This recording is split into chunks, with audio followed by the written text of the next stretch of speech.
Good afternoon. We are Ken, whatever, and Olivier, and we are going to do a presentation about China, Japan, and Belgium. I talk about China, relationship of China and Japan. Hello, I'm Karen. I will talk about Belgium and China. And I will talk about Belgium and Japan, and I will also do a small conclusion about the presentation.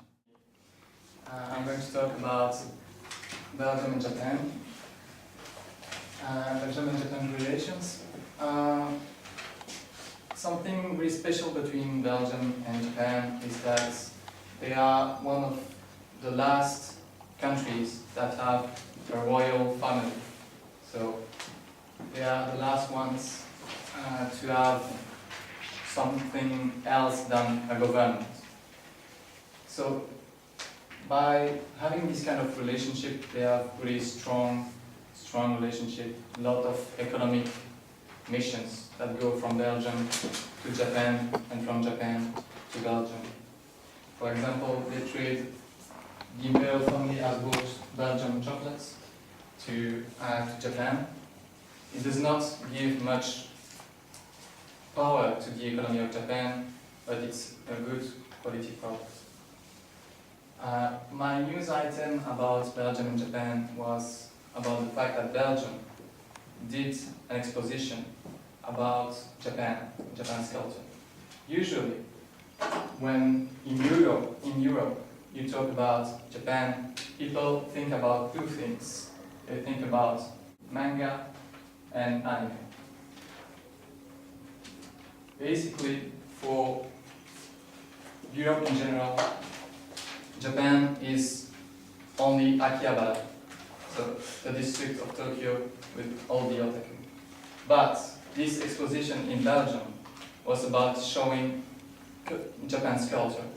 For example, calligraphy or ikebana, the art of floral arrangements.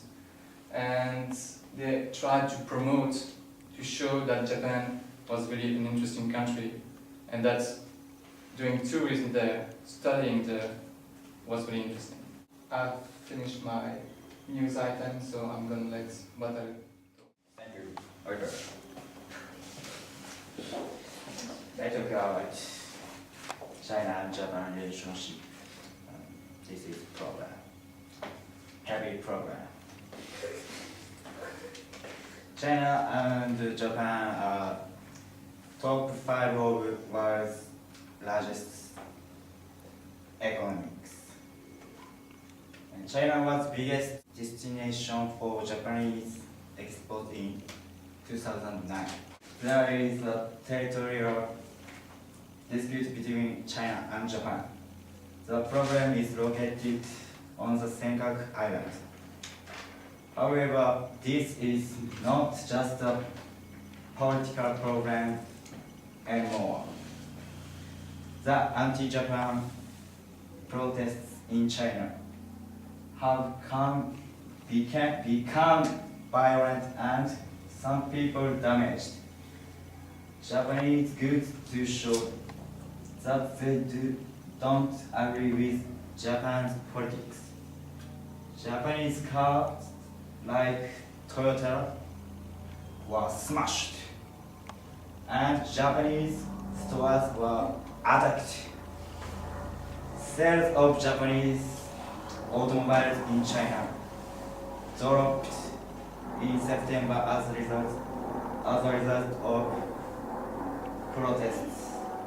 It plugged more than 50% of heavy industries. Sometimes they industries and Mitsubishi Motors. People don't want to buy Japanese goods, and sometimes they are stopping the production process. Thank you.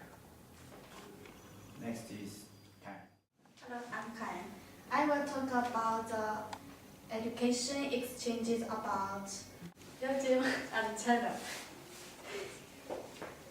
In recent years, China and Belgium have made stronger cooperation on the field of educational exchanges. 27 Navy University in Belgium and Beijing Jiaotong University in China created Confucius Institute to promote Chinese language teaching and Chinese culture. The cooperation between those two universities is constantly expanding.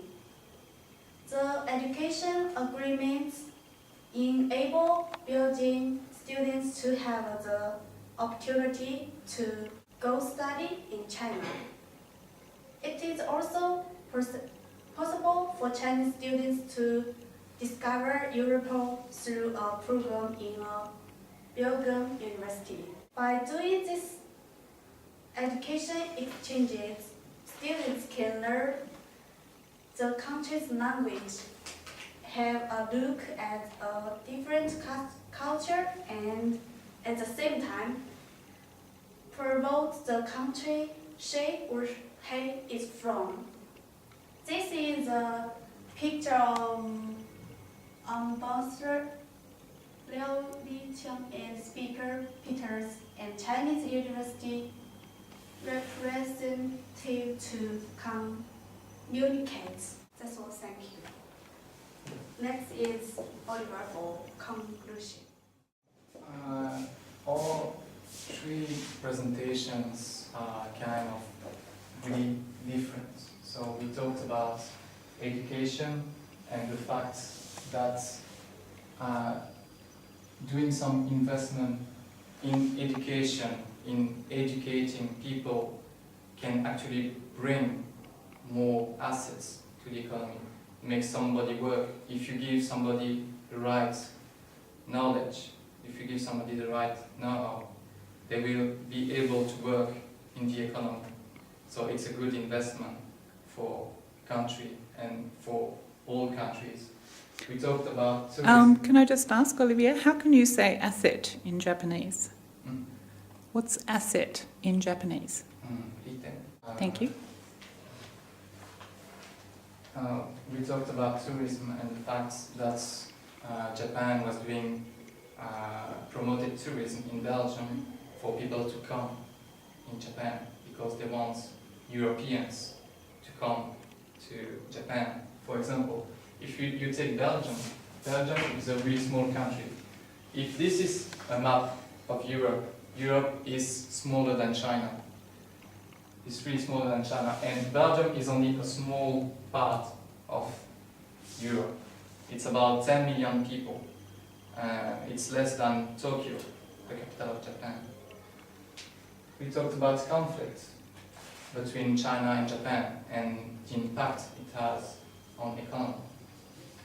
It brings us to our main idea for this presentation, which was that all these three countries are thinking about a two-way influence on foreign investment and world image. In short, those are a lot of words, but in short, it's to say that if you talk about education, tourism, and conflict, all three have an impact on the economy.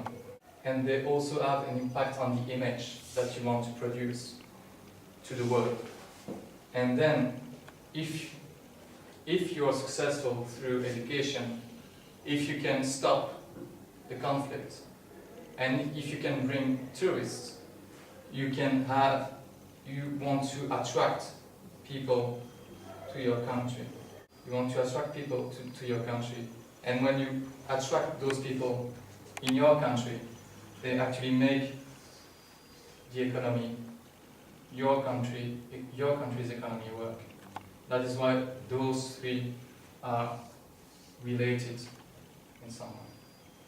Thank you very much for your attention. If you have any question, please. What is most famous Japanese manga or animation in Belgium?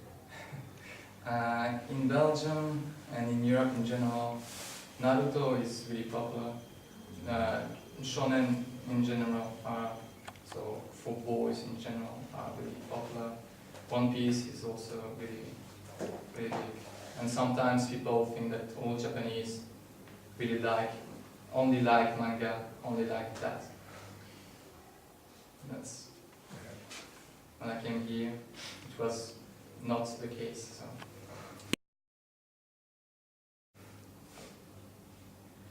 Also, this is for the people who don't know. This is the biggest monument in Belgium. It's only about.